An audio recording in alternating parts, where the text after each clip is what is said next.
I seriously have no idea where my glasses are right now. Which is fine, I guess. I don't know. We'll see. Hey guys, welcome back to the channel, Bean here, and today I'm coming at you with a wrap-up, so February's wrap-up for 2021. Now, this is going to be a very short video because I only read 5 books in February. February was a bit of a rough month for me, and as far as March has been going, has been full of ups and downs, so we're gonna leave it there and we're gonna move on. So the first thing that I'm going to do is kind of something similar that I believe I did last month. I'm going to quickly run through my stats for February, and I have them right here, right next to me on this wonderful spreadsheet that you would have seen if you saw my bullet journal video. I put it on there, my outline for it and everything. If you guys want me to go deeper into that, just let me know. I would be happy to. I love looking at statistics. Honestly, I find them very fascinating, so let's just get right into it. For the month of February, I read 5 books, and I read a total of 2,012 pages. Now, these varied. There was one book that was between 201 and 300 pages, and 2 books between 301 and 400 pages, and 2 books between 501 and 600 pages. The book with the most pages had 592 pages, and the book with the fewest pages had 219. So the ratings, as far as they go, it was a very good reading month actually for me. 3 of the books were 5 stars, and 2 were 4.5, so that's pretty good. As far as authors go, 3 of the authors were from the United States, 1 was from Japan, and 1 is from Australia. 2 male authors, 2 female authors, and then 1 that would classify as other because this author is non-binary. So that's exciting too. All of these books were fiction, so I didn't read any nonfiction. I don't think I've read any nonfiction yet this year, which probably should change at some point. But I ended up reading 1 contemporary, 3 fantasy, and 1 historical fiction novel. 4 of these books were young adult, and 1 was an adult book. And those are the stats that I have for you guys here for the month of February. And I'm just gonna hop right into my reviews. And I go in order of when I read these books, like beginning of the month to the end of the month. If you guys would prefer to see this verse in like by rating of the book instead, because I have heard of other people doing that and I have been intrigued and I'm tempted to try that. Let me know if you're interested in that instead. Just let me know down in the comments. I would be willing to try some new things out too. So the first book that I read in the month of February was City of Breasts by S.A. Chakraborty. This is the first book in the Daevabad trilogy. I have the first one, the second one's on my TBR card over in the other corner, and the third one is right here by Nami. So I gave this a 5 out of 5. And just a quick background where I got this book. I got this book from a book box that no longer exists called Page Habit. And what happens is that there are little notes in here, and these notes, these notes are notes from the author. So I'm not going to show you what it says because this is page 140, and it could be some spoilers.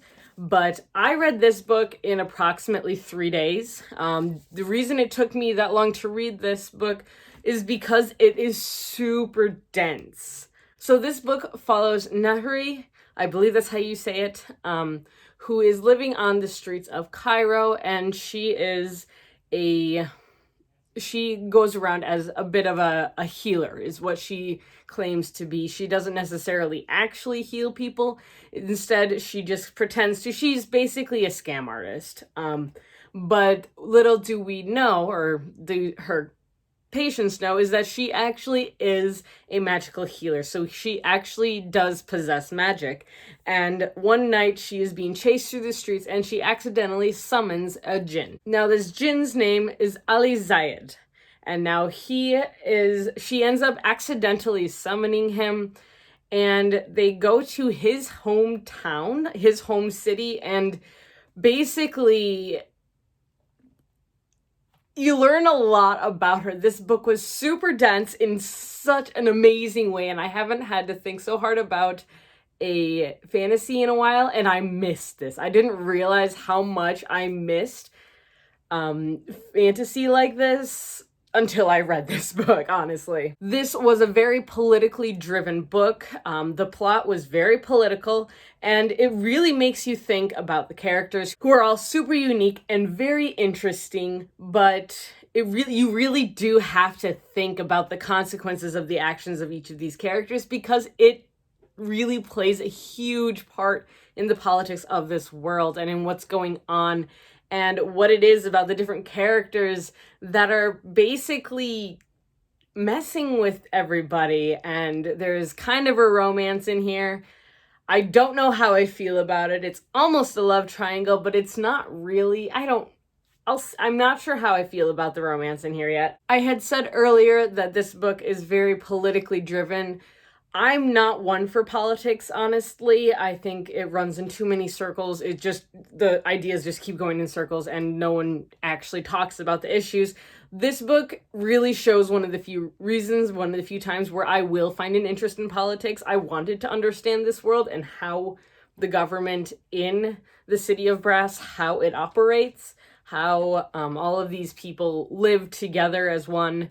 And I think it was absolutely fascinating. I loved our main character. Nari is so sassy. She is the queen of sass in this book and is, darling, you're adorable, and I cannot wait to continue with this series. I will say, for those of you who might be a little new to fantasy, if you pick up this book, take your time with it. I did try to take my time with it more than I normally do with fantasy novels, because you do want to understand what's going on. And once you figure it out, it is very rewarding, but it also, you can feel so much more emotion about the decisions that are being made. In all honesty, I got angry once I understood some of the politics here, and it really started to get to me, and I love that so much. And it took a lot of self-control for me to not pick up the second book, which now I'm kind of wishing I had. I probably will be reading the second book very soon. It is on the top shelf of my TBR cart, so hopefully that will be a soon to be read. And then I can move on and read the third one, which is huge and a little intimidating.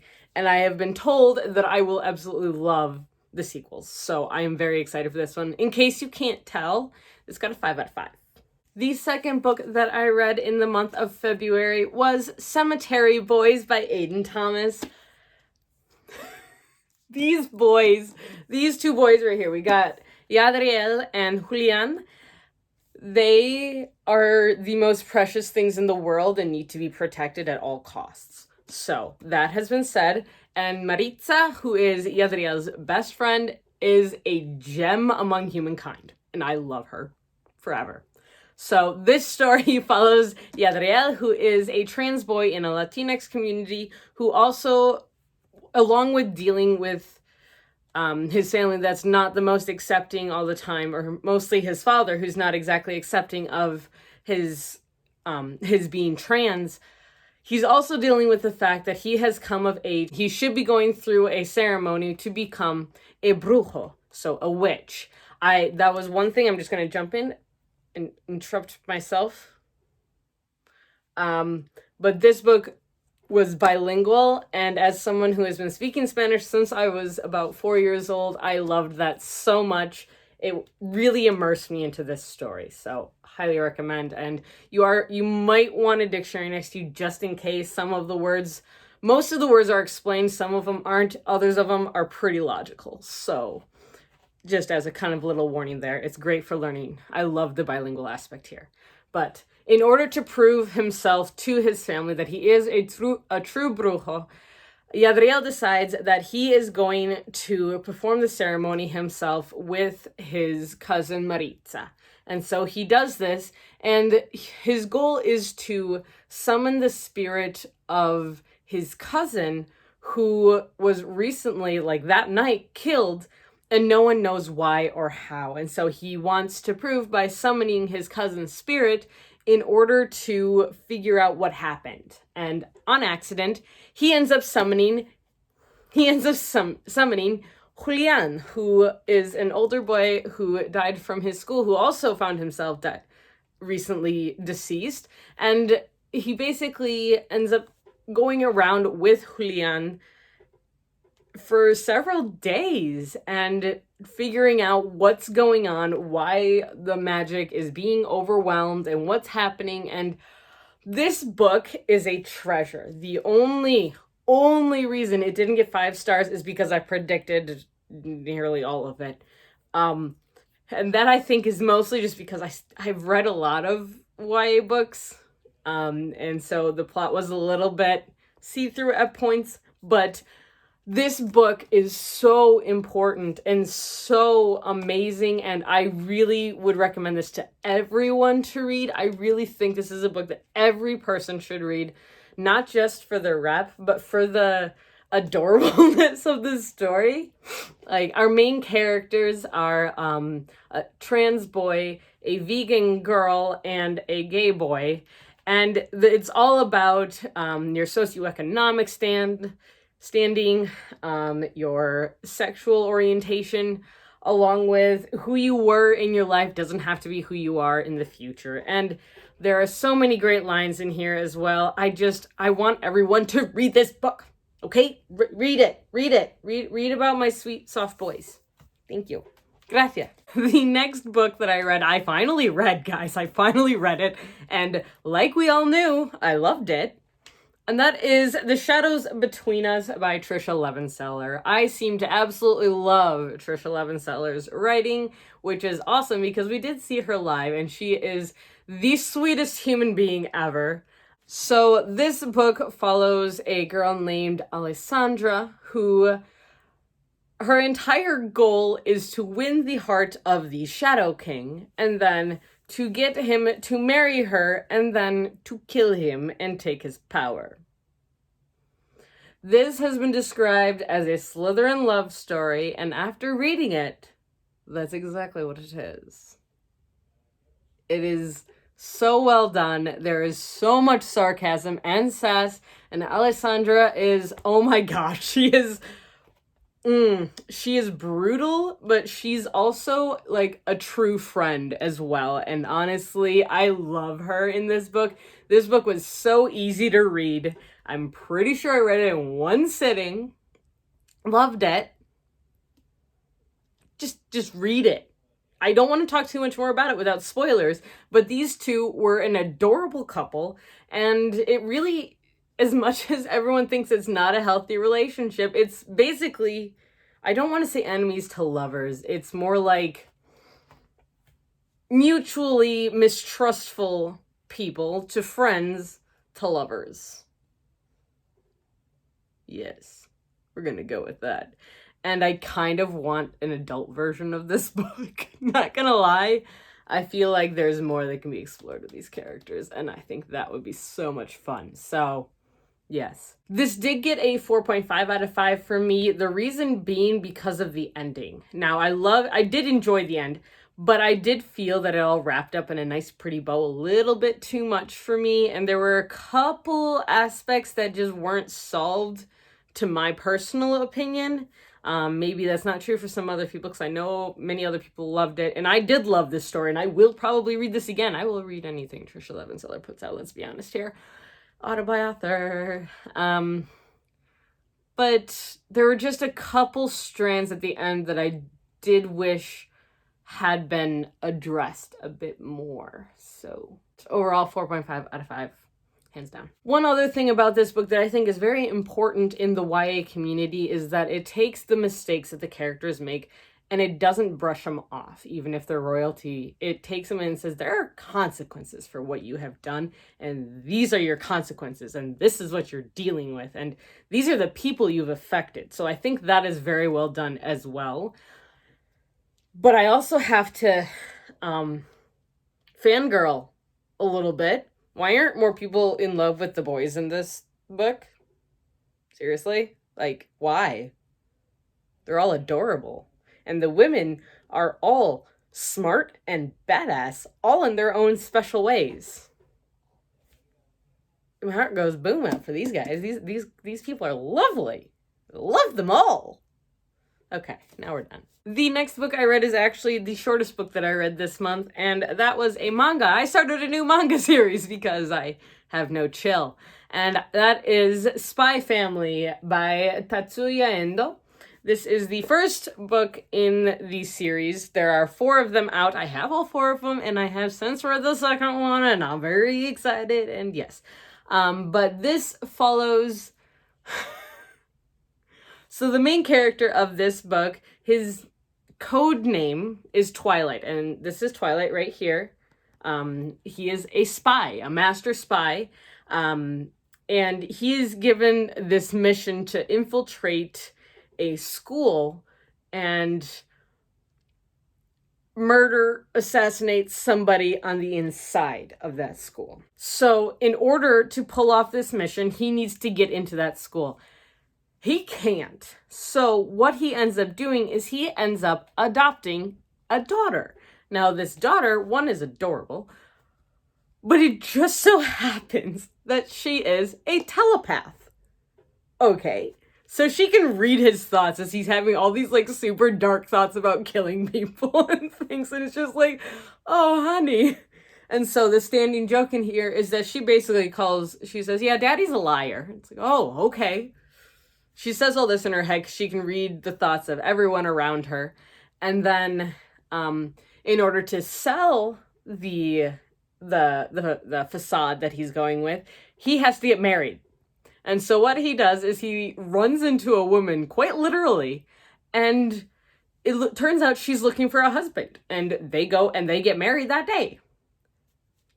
She's an assassin. So she's also undercover. And so now we have this family of 3 people with 3 very, like, unique circumstances, all living together, keeping these secrets from each other. And it is adorable and hilarious. And watching an assassin and a spy who are not good with people just bond over this child who happens to be able to read all their thoughts. So whenever she gets overwhelmed, she just runs away. And her favorite cartoon is a spy assassin show. It's just like the cutest thing ever. But they have to get her into this very elite prep school. And it's, oh my god, this book, guys. This book is a riot. It just, oh my goodness. It's so good. I'm very excited because the 4th book has a dog on the cover, so I'm pretty sure they get a dog too. And I want to know what it is that this dog has, because there's something with every single member of this family, and I love this series so much. So if you can't tell, this got a 5 out of 5. Because I really liked it. And I'm excited to continue and finish the series. I don't know how long it's going to be. I believe there's 6 listed on Amazon, but only 4 are out so far, so I don't know how long it's going to be. They might not know how long it's going to be.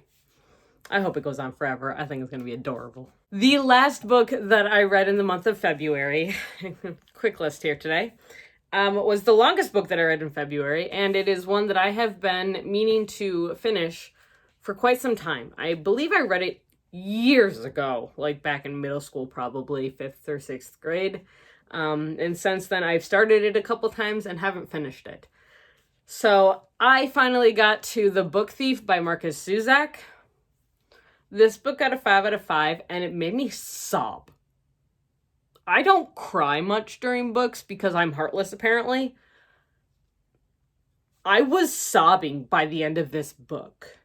This book takes place during Nazi-occupied Germany during World War II, and it is narrated by Death, and it documents Death's experiences in watching this small town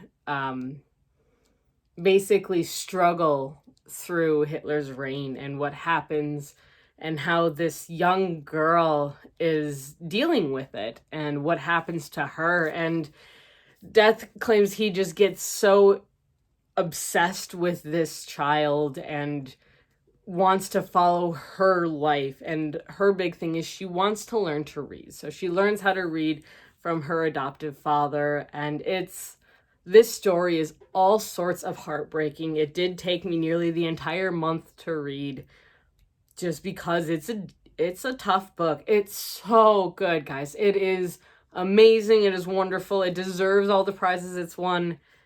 It deserves everything you could give it, but be warned, this is a heart-wrenching book about World War II, told from the point of view of death.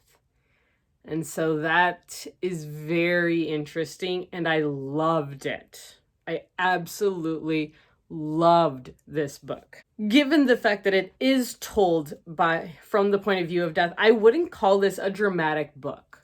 I would call this the equivalent of a memoir of death, I guess, would be what I would refer to it as. And it's interesting because death has this outlook of looking at the most beautiful things that they can find and talking about it and keeping track of that, observing it and absorbing it as well.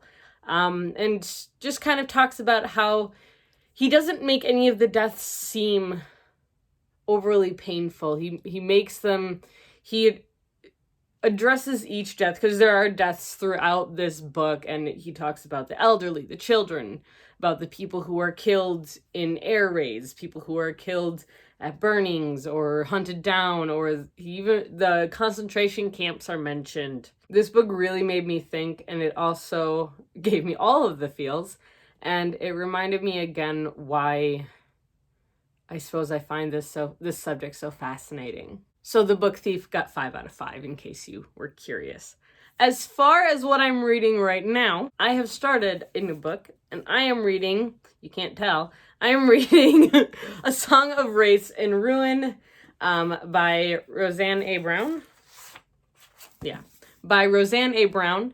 I am approximately 60 pages into this book, and I love it so far. It is very interesting, and I'm very excited to continue with it. I've also already read 3 books, so that's 4 books. 3 books in DNF 1 for March, so you can be on the lookout for that one. So yes, that is what I have for you guys here today. I hope you enjoyed this video. If you did, please give this a like, and if you would like to see more of our stuff, feel free to subscribe. We post videos every Tuesday, Thursday, and Sunday, and if you want to be reminded when we post these videos, please hit the little bell icon down below. Now, until next time, guys, you can comment down in the comments. We would love to talk to you if you have any questions or any recommendations. Until next time, guys, stay safe, stay healthy, and keep reading. Bye!